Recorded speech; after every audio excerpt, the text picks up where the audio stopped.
Avez-vous déjà remarqué comment certaines figures politiques passent des années à parler d'inégalité, de victimisation et de justice sociale, mais vivent comme de véritables monarques dans des manoirs millionnaires, voyageant en jet privé et signant des contrats multimillionnaires avec des maisons d'édition et des plateformes médiatiques? Ils disent qu'ils se battent pour le peuple, mais, en fin de compte, qui bénéficie réellement de cette narrative? L'hypocrisie est criante. Le discours qui prône l'injustice raciale et la lutte pour l'égalité cache souvent un jeu de pouvoir et d'argent, où les plus grands bénéficiaires ne sont pas les citoyens ordinaires, mais les élites elles-mêmes qui contrôlent la narration. Cela n'est plus un secret, mais la grande question est, jusqu'à quand les gens continueront-ils à tomber dans ce piège? La vérité est que de nombreux politiciens et personnalités publiques construisent leur carrière en exploitant le discours de la victimisation. Ils affirment que les minorités sont constamment opprimées, que le système est contre elles, que les riches contrôlent tout. Mais, curieusement, ce sont ces mêmes personnes qui accumulent des fortunes colossales tout en demandant aux citoyens lambda d'accepter des hausses d'impôts et de nouvelles restrictions sociales. Prenons Barack Obama, par exemple. En 2008, lorsqu'il fut élu président des États-Unis, sa valeur nette était estimée à 1,3 million de dollars, un montant considérable, mais rien d'extraordinaire pour un sénateur. Or, quelques années après avoir quitté ses fonctions, sa fortune dépasse désormais les 70 millions de dollars. Et on nous dit que tout cela provient uniquement de livres et de conférences. Quelqu'un y croit-il vraiment? Si cela concernait uniquement Obama, nous pourrions penser qu'il s'agit d'un cas isolé. Mais non, ce schéma se répète chez plusieurs figures politiques. Hillary Clinton, par exemple, a passé des années à parler de la discrimination dont les femmes seraient victimes sur le marché du travail et en politique. Pourtant, en parallèle, elle a réussi à transformer sa carrière politique en une véritable machine à amasser des millions, avec des contrats de livres et des conférences qui lui ont rapporté plus d'argent que ce qu'un travailleur moyen pourrait imaginer gagner en plusieurs vies. Et les Clinton ne sont pas les seuls. Les Biden ont également un parcours similaire. Joe Biden, qui a passé presque toute sa vie au sein du gouvernement, a, d'une manière ou d'une autre, réussi à accumuler une fortune massive, avec des contrats millionnaires surgissant de nulle part. Maintenant, parlons de quelque chose que personne ne semble vouloir mentionner. Si ces personnes se battaient réellement contre le système oppresseur, alors pourquoi choisissent-elles de vivre dans les endroits les plus exclusifs et élitistes de la planète? Prenez, par exemple, le manoir d'Obama, à Martha's Vineyard. Un lieu réputé pour être l'un des codes postaux les plus élitistes et les plus chers du monde.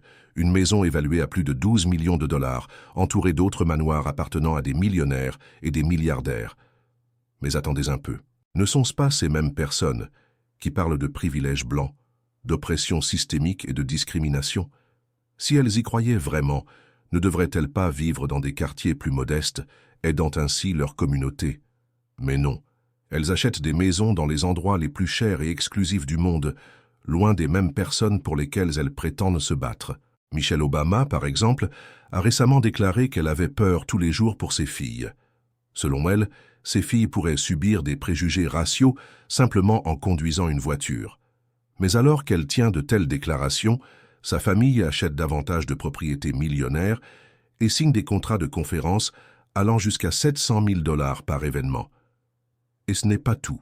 Les Clinton, par exemple, ont amassé plus de 230 millions de dollars en conférences et consultances après avoir quitté la Maison-Blanche. Vous êtes-vous déjà demandé pourquoi des gens sont prêts à payer des centaines de milliers de dollars pour écouter ces conférences? Croient-ils vraiment que ces figures politiques ont quelque chose de révolutionnaire à dire? Ou paient-ils pour obtenir un accès, de l'influence et des faveurs politiques? Voilà le véritable jeu.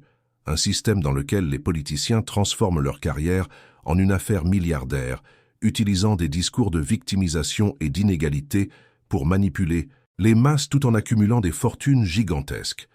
Si vous pensez que ce n'est qu'une simple coïncidence, parlons chiffres.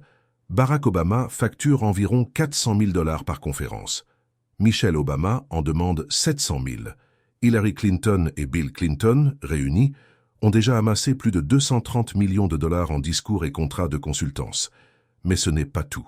Dès qu'ils quittent leurs fonctions, ces personnalités publiques signent des contrats multimillionnaires pour écrire des livres et produire des contenus pour des plateformes médiatiques. Juste après avoir quitté la présidence, Obama a signé un contrat de 65 millions de dollars pour lancer un livre. Joe Biden a récolté 16 millions de dollars en seulement 2 ans après avoir quitté le poste de vice-président. Et bien sûr, il existe un autre vaste système derrière tout cela, les fondations et institutions caritatives créées par ces personnes. Ces organisations sont supposément destinées à aider les communautés et à promouvoir la justice sociale. Mais en pratique, elles deviennent simplement des mécanismes pour récolter et distribuer de l'argent entre alliés politiques et grands entrepreneurs. La Fondation Clinton, par exemple, a récolté des centaines de millions de dollars sous prétexte d'aider des communautés démunies. Mais, d'une certaine manière, lorsque Hillary a perdu l'élection en 2016, les dons se sont effondrés. Pensez-vous que ce soit une coïncidence? Maintenant, si vous pensez que ce système de pouvoir et d'argent se limite uniquement aux politiciens américains, détrompez-vous. Ce même modèle se répète dans plusieurs régions du monde, où les élites politiques utilisent des discours de justice sociale pour s'enrichir tout en laissant le peuple devenir de plus en plus pauvre. Pendant ce temps, nous, citoyens ordinaires, sommes constamment bombardés de messages de culpabilité et de victimisation. On nous incite à accepter de nouveaux impôts, plus de réglementation, et l'idée que nous devons renoncer à nos libertés pour le bien commun. Mais en fin de compte, ceux qui gagnent vraiment sont toujours les mêmes. Si vous pensez encore que tout cela n'est qu'une théorie du complot, regardez les faits. Ces personnes passent leur vie à dire que le système est raciste, injuste et inégalitaire. Mais en même temps, elles accumulent des fortunes, vivent dans des manoirs et fréquentent les événements les plus exclusifs de la planète. Si elles se souciaient vraiment des problèmes qu'elles prétendent combattre, elles vivraient différemment. Mais la vérité est que tout cela n'est qu'un grand théâtre destiné à maintenir le contrôle et à garantir qu'elles continuent de faire des profits. En fin de compte, il ne s'agit pas d'une question de race, d'inégalité ou d'oppression. Il s'agit d'une question d'argent, de pouvoir et de manipulation. Elles veulent que vous croyiez qu'elles sont des victimes, parce qu'alors que vous vous en faites, elles continuent d'accumuler richesse et pouvoir sans aucune conséquence. Et maintenant, je vous le demande, combien de fois encore les gens vont-ils tomber dans ce piège? Le plus curieux, c'est que ces figures politiques et médiatiques, qui passent leur temps à parler d'égalité et de justice sociale, sont les mêmes qui évitent à tout prix tout contact avec la réalité du citoyen ordinaire. Elles érigeaient des barrières autour de leur manoir, engagent des gardes du corps privés et voyagent en jet privé pour éviter le moindre désagrément. Pendant ce temps, elles veulent que le reste de la population accepte de plus en plus de restrictions et paie plus d'impôts pour financer le même système qui les maintient au pouvoir. Le jeu est toujours le même. Convaincre les gens qu'il existe une lutte constante entre oppresseurs et opprimés et que seuls eux, les politiciens et les célébrités, peuvent résoudre ces problèmes. Mais en réalité, tout ce qu'ils font, c'est créer plus de divisions et s'assurer qu'ils restent au sommet, sans jamais être remis en question. Et ce qui est le plus impressionnant, c'est la manière dont cette narrative est soigneusement vendue à travers les grands médias. Quand quelqu'un ose exposer l'hypocrisie de ces élites, il est immédiatement étiqueté de théoricien du complot, de radical ou d'extrémiste. Les médias grand public, qui devraient te remettre en question et enquêter sur ces personnes, ne sont devenus qu'un simple bras de relations publiques du système, protégeant les intérêts de ceux qui détiennent réellement le pouvoir. Le pouvoir du discours de victimisation est immense parce qu'il crée un cercle vicieux. Lorsque les figures politiques utilisent cette stratégie pour justifier leur enrichissement et leur influence, elles incitent d'autres personnes à faire de même. Ainsi, de plus en plus d'individus et de groupes apparaissent, profitant de la promotion de divisions sociales et alimentant des ressentiments, tandis qu'en coulisses, ces mêmes élites continuent de signer des contrats à la hauteur de milliards et de s'assurer que leur fortune ne cesse de croître. Avez-vous remarqué comment ces figures parlent sans cesse de distribuer la richesse, mais ne partagent jamais la leur?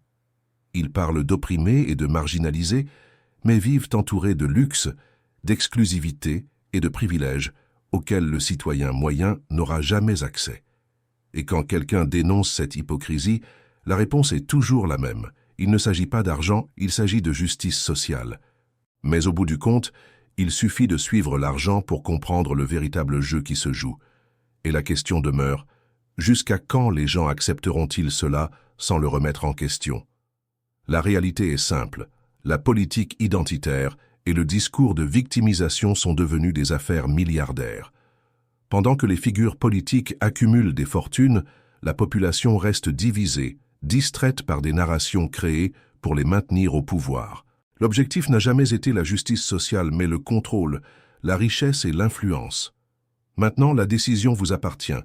Allez-vous continuer à croire en cette narrative ou bien allez-vous voir la vérité?